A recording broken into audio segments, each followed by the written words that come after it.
Hi my dear Wow English followers, how are you? And I hope you are doing really well. ඉතින් ඔන්න අදත් මේ beginner English lesson series එකේ lesson 4 අරගෙන ආවා. මේක lesson 4 කවුරු හරි බලන කෙනෙක් ඉන්නවා නම් අනිවාර්යෙන්ම lesson 1 2 3 බලලා මේ lesson එකට එන්න. නැත්නම් කොහෙන්ද අපි මේ පටන් ගත්තේ මොකක්ද මේ කතා කරන්නේ කියන එක ගැන ඔයාලට ලොකු අවබෝධයක් ඔළුවට යන එකක් නැහැ. ඒ නිසා please lesson 1 2 3 බලලා මේ lesson එකට එන්න. මොකද lesson 3 එකත් එක්ක ගොඩාක්ම මේ lesson එක connect වෙලා තමයි යන්නේ. ඉතින් ඔයාලට මතක ඇති අපි lesson 3 එකේදී කතා කරා cleft sentences ගැන. cleft sentences කියලා කියන්නේ මොනවද? අපි කොහොමද මේකේ පළවෙනි category එක වෙන it cleft sentences use කරන්න කියන එක ගැන මම third lesson එකේදී කතා කරා. ඉතින් fourth lesson එක විදිහට මම හිතුවා මේ cleft sentences වල ඊළඟ categories දෙක WH cleft sentences සහ all cleft sentences කියන මෙන්න මේ categories දෙක ගැන අද lesson එකේදී ඔයාලත් එක්ක කතා කරන්න. මුලින්ම මට කියන්නකෝ මොනවද මේ WH cleft sentences කියලා කියන්නේ? What are these WH cleft sentences? අපිට මෙහෙම කියන්න පුළුවන්. WH cleft sentences are basically used to emphasize or to highlight a particular piece of information in a conversation. මොනවා හරි සංවාදයක මොනවා හරි conversation එකක අපිට මොනවා හරි information එකක් දීලා තියෙනවා, තොරතුරක් දීලා තියෙනවා. මේ තොරතුර emphasize කරන්න, highlight කරන්න, අවධාරණය කරන්න අපිට WH cleft sentences use කරන්න පුළුවන්. මට දැන් මුලින්ම කියන්නකෝ ඔයාලා මොනවද දැන් අපිට තියෙන WH question words? Who, what, why, when, where, how. මෙන්න මේ question words වලට අපි WH question words කියලා කියනවා. ඒකට අපි දැන් කතා කරන්නේ WH cleft sentences ගැනනේ. මුලින්ම එහෙනම් අනිවාර්යෙන් අපිට WH question word එක තමයි use කරන්න වෙන්නේ. ඊට පස්සේ subject එක, ඊට පස්සේ verb එක, ඊට පස්සේ අදාළ be verb එක අපිට use කරන්න වෙනවා. is හරි, was හරි. දැන් ඔයාලා දන්නවා is හරි, was හරි දෙකෙන් එකක් තමයි ගන්න වෙන්නේ කියලා. මොකද මම third lesson එකේදී මේක සම්පූර්ණයෙන්ම ඔයාලට හොඳටම පැහැදිලි කරා. ඊට පස්සේ be verb එකෙන් පස්සේ අපේ main focus එක මොකක්ද කියලා කියනවා. Structure wise ගත්තහම මෙන්න මේ WH cleft sentences use කරන structure එක තමයි මේක. මේ structure එකෙන් පිට WH cleft sentences use කරන අවස්ථා දකින්න පුළුවන්. එක grammar structure එක අනුව. හැබැයි basically මම මේ lesson එකේදී ඔයාලට මෙන්න මේ structure එකට යන විදිහට තමයි WH cleft sentences කතා කරන්නේ. මුලින්ම අපි බලමු what කියන WH question word එක use කළා WH cleft sentence එකක් හදාගන්නේ කොහොමද කියලා. හිතන්න conversation එකක් දෙනවා මුලින්ම කෙනෙක් වාගෙන අහනවා Did you hear about Sarah's new accomplishment? එහෙමත් නැත්නම් Did you hear about Sarah's recent accomplishment? ඔයාට දැනගන්න ලැබුණාද සේරාගේ අලුත්ම ඒ කියන්නේ recent කියලා කියන්නේ යා ළඟදිම ලබාගත්ත accomplishment එක ජීවිතේ ලබාගත්ත යාගේ ඒ ජයග්‍රහණය පිළිබඳව ඔයා දන්නවද කියලා අහනවා. ඊට පස්සේ කෙනෙක් කෙලින්ම කියනවා yes she won the singing competition. එයා singing competition එකෙන් දිනුවා. ඒකනේ accomplishment එක කියලා කෙලින්ම ඔන්න කෙනෙක් කියනවා. හැබැයි තව කෙනෙක් emphasize කළාම කියනවා එයාගේ recent accomplishment එක තමයි එයා singing competition එකෙන් දිනුවා. singing competition එකෙන් win කරා කියන එක එයා emphasize කරලා කියනවා. එහෙනම් අපිට අර structure එකට අනුව WH question word එකක් වෙන what කියන question word එක use කරලා මෙතනදී cleft sentence එකක් හදා ගන්න පුළුවන්. අපිට කියන්න පුළුවන් what she won was the singing competition. What she won was the singing competition. බලන්න won ජයග්‍රහණය කරා. එතකොට past form නේ. ඒ නිසා අපි be verb එකත් was විදිහටම අරගෙන තියෙනවා. What she won was the singing competition. be verb එකට පස්සේ අපේ main focus එක අපි mainly focus කරන දේ අපි mainly අවධාරණයට යොමු කරන දේ ඔන්න the singing competition කියන එක be verb එකෙන් පස්සේ use කරලා තියෙනවා. බලන්න අර කලින් කතා කරපු structure එකට තමයි මෙන්න මේ sentence එක හැදලා තියෙන්නේ. මුලින්ම what කියන question word එක තියෙනවා. ඊට පස්සේ subject එක verb එක be verb එක main focus එක තියෙනවා. ඊළඟ conversation එක බලමු. කෙනෙක් අහනවා what did they plant in the garden? එයාලා ඔවුන්ගේ garden එකේ පැල කරේ මොනවද කියලා අහනවා. what did they past tense තමයි use කරලා තියෙන්නේ නේ. ඊට පස්සේ තව කෙනෙක් කියනවා they planted the roses in the garden. They planted the roses in the garden. එයාලා garden එකේ පැල කරේ roses. rose මල් තමයි පැල කළේ. දැන් එතනදී ආ කෙලින්මයි කියලා තියෙන අර focus කිරීමක් එහෙම මුකුත් කරලා නැහැ.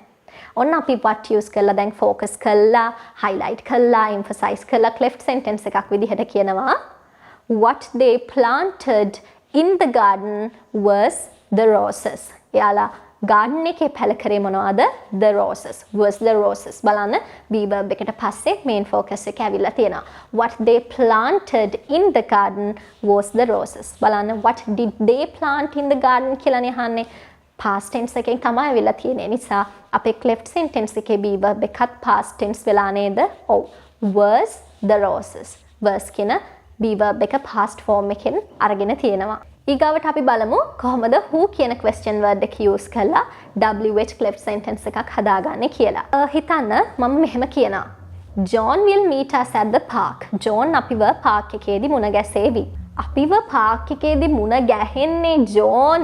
John තමයි අපිව park එකේදී මුණ ගැහෙන්නේ. එතකොට John කියන එක අපි focus කරලා emphasize කරලා කියන්න ඕන නම් අපිට cleft sentence එකක් use කරන්න වෙනවනේ. ඒකට අපි who කියන WH question word එක මුලට ගන්න. මොකද පුද්ගලයෙක් ගැන කතා කරන නිසා. Who will meet us at the park is John. අපිව park එකේදී හම්බ වෙන්නේ කවුද? යා තමයි John. මෙතනදී මතක තියාගන්න who, what මේවා මුලට ගත්තා කියලා මේවා questions නෙමෙයි. මේවා cleft sentences. කිසිම වෙලාවක මේවා question forms විදිහට අර ප්‍රශ්නාර්ථ අදහසකින් මේක ප්‍රශ්නයක් අහන වාක්‍යයක් නෙමෙයි. මේක sentence එකක්. This is just a sentence, not a question. Question එකක් නෙමෙයි මේක sentence එකක්. ඒකත් හොඳට මතක තියාගන්න. දැන් මෙතන who will meet us at the park is John කිව්වහමත් අර structure එකට තමයි අවිලා තියෙන්නේ. මුලින්ම who කියන WH question word එක use කරලා තියෙනවා. ඊට පස්සේ we will meet subject එකයි verb එකයි use වෙලා තියෙනවා. who will meet us at the park is John. ඊට පස්සේ be verb එකත් එක්ක main focus එක මොකක්ද? John ගැනනේ කතා කරන්නේ. John තමයි අපි park එකේදී අද මුණ ගැහෙන්නේ. ඒ නිසා John ගැන කතා කරන නිසා John තමයි main focus එක. be verb එකට පස්සේ use කරලා තියෙනවා. ඊළඟ conversation එක who accused the president? කවුද ජනාධිපතිතුමාට චෝදනා කරේ? Who accused the president? දැන් හිතන්න අපි president චෝදනා කරේ කවුද කියලා දන්නේ නැහැ. ඒක අපි දන්නේ නැහැ කියලා තමයි ඔන්න දැන් අපිට focus කරලා highlight කරලා කියන්න ඕනේ. ඒ නිසා අපි කියනවා who accused the president was unknown. අපි දන්නේ නැහැ කවුද president චෝදනා කළේ කියලා. බලන්න accused past tense නේ. ඒ නිසා was කියන be verb එක අරගෙන තියෙනවා. ඊට පස්සේ main focus එක අරගෙන තිනවා unknown. අපි දන්නේ නැහැ. එහෙනම් who accused the president was unknown. ඒක අපි දැනගෙන හිටියේ නැහැ. It was unknown. අපි දන්නේ නැහැ. ඊගාවට when කියන question word එක use කරලා cleft sentence එකක් හදාගන්නේ කොහොමද කියලා බලමු. මම කියනවා when she made the decision was untold. මට ඒක යා කිව්වේ නැහැ කවද්ද ආයේ තීරණය ගත්තේ කියලා. එහෙම කියන්නේ බලන්න made the decision තීරණය ගත්තා කියන අදහසනේ තියෙන්නේ. past form කියලා තියෙනවා. ඒ නිසා be verb එකත් past form තමයි අරගෙන තියෙන්නේ. when she made the decision was untold. untold කියලා කියන්නේ ඒක කිව්වේ නැහැ මට. it was untold. කිව්වේ නැහැ. ඒ කියලා නැහැ. ඊගාව sentence එක when someone gets married is a personal choice. කවුරු හරි marry කරන්නේ කවද්ද කියන එක ඒක යාළගේ personal choice එකක්ලු. පෞද්ගලික තෝරා ගැනීමක්. පෞද්ගලික කැමැත්තක්. ඒක වෙන කාටවත් ඒකට ඇඟිලි ගහන්න බෑ. ඉන්ටර්ෆියර් කරන්න බෑ. ඇඟිලි ගහන්න බෑ. ඒක යාළගේ personal choice එක කියලා කියනවා. when someone gets married බලන්න present form එකෙන් ඇවිල්ලා තියෙන්නේ gets married present tense is their personal choice. බලන්න is කියන be verb එකත් එහෙනම් present form එකෙන් අරගෙන ඊට පස්සේ main focus එක. ඒක යාළගේ personal choice එකක්. personal choice එක කියන එක highlight කරනවා. එහෙනම් ඔන්න main focus එක තියෙනවා be verb එකට පස්සෙන්. ඊගාවට why කියන question word එක use කරලා cleft sentences හදාගන්න විදිහ අපි බලමු. මම කියනවා why she was arrested was unclear. ඇයි එයා අත්අඩංගුවට ගත්තේ කියන එක පැහැදිලි නෑ. It was unclear. බලන්න මෙතන arrested verb එකේ past form අරගෙන තියෙනවා. ඒ නිසා was unclear. be verb එකත් past form අරගෙන ඊට පස්සේ අපේ main focus එක අරගෙන තියෙනවා unclear. ඒක කිසිම පැහැදිලි බවක් නැහැ කියලා තියෙනවා. next example sentence why he quit the job was a mystery. එයා job එක අතහැරලා ගියේ ඇයි කියන එක was a mystery. ඒක හරිම මේ පුදුමාකාර දෙයක් වුණා. අපි දන්නේ නැහැ අයියා ඒක එහෙම කරේ කියන්න. හරි? why she quit the job was a mystery.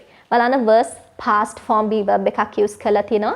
අපි quit කියලා මෙතන කියන්නේ quit කියලා කියන්නේ past form verb එකක්. අපි quit කියලාම තමයි මේ verb එකේ present form එකටත් කියන්නේ. ආපහු past participle එකත් quitම තමයි. quit කියලා තමයි කියන්නේ. ඒකට මෙතන past form එක තමයි use වෙලා තියෙන්නේ. ඇයි යා job එක අතහැරලා ගියේ කියන එක අපිට හරි පුදුමයි. ගියේ කියන එක. එතකොට එතන past form නෙනේ past tense තමයි use වෙලා තියෙන නිසා be verb එකත් past form. ඊගාවට where කියන question word එක. Where we will meet is something that you need to decide. Where we will meet is something that you need to decide. අපි කොහෙද හම්බ වෙන්නේ කියන එක ඒක ඔයා තීරණය කරන්න ඕන දෙයක්. It's something that you need to decide. ඊගාවට how කියන question word එක use කරලා cleft sentences බලමු අපි. How she manages everything is incredible. හැම දෙයක්ම යා manage කරගන්න විදිහ incredible. ඒක ගැන නම් හිතා ගන්නවත් බෑ. How she manages everything is incredible. ඊගාව sentence එක How she tolerates him is amazing. ඇය ඔහුව දරා ගන්න එක how she tolerates him. ඇය ඔහුව දරා ගන්න එක amazing පුදුමාකාරයි. මේ විදිහට තමයි WH question words use කරලා අපි WH cleft sentences හදාගන්නේ. ඊගාව type එක තමයි all cleft sentences. මේක නම් හරිම ලේසි. examples වලට අපි කෙලින්ම යමු. මම කියනවා she complains about everything. එයා හැම දේ ගැනම complain කරනවා. හැම දෙයක්ම වැරද්දක් තමයි එයා හොයන්නේ. She complains about everything. මම කියනවා all she does is complaining about everything. All she does. එයා කරන එකම වැඩේ තමයි complaining about everything. හැම දේ පිළිබඳව complain කිරීම.